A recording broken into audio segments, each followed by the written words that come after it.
Addunyaa kanarratti abbaa qabeenyaa feete ta'i. Feetu konkolaataas qabaadhu, feetu gamoos qabaadhu, feetu xiyyaaras qabaadhu. Qabeenyi jaalala ta'uu hin danda'u.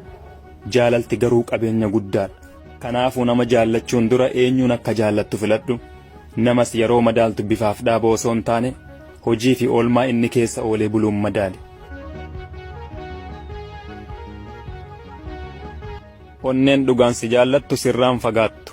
Badii ati kuma balleessite gaarii kee tokkittiidhaan dhoksa.